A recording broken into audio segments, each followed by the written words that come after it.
In this program, we're going to examine buffers. A buffer solution is one that can resist changes of pH from the addition of small amounts of either acid or base. Buffers come in two varieties, an acid buffer or a basic buffer. An acidic buffer uses a weak acid and its conjugate salt. The basic buffer, a weak base and its conjugate. Let's dive a little bit more deeply into acidic buffers for a moment. My example is going to be ethanoic acid, a weak acid, and the ethanoate ion. If I add small amounts of H+ to my system, or acid to the system, it will then react with the basic component of my buffer, in this case, the ethanoate ion, and that will then produce more ethanoic acid by this equilibrium.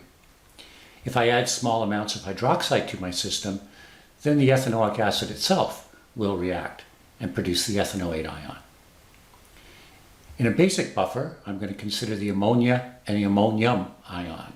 So the ammonia, the weak base, and the ammonium, its conjugate salt, which is a weak acid. Again, small amounts of H+ will react with the basic component, the ammonia, to produce the ammonium ion.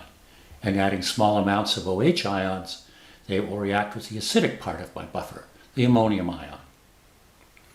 The buffering capacity depends on the concentrations that you have of these components. The larger the concentration, the greater the buffering capacity of your buffer. Let's look at a couple of ways to prepare or make a buffer. I'm going to consider making a weak acid buffer.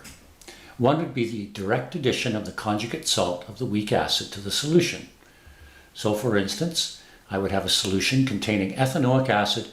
I would then weigh out a prescribed amount of the ethanoate ion, probably in the form of sodium ethanoate or potassium ethanoate, and thereby create my buffer.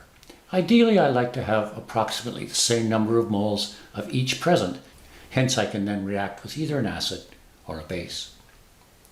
A second method of making a buffer involves the partial neutralization of my weak acid to make a conjugate salt.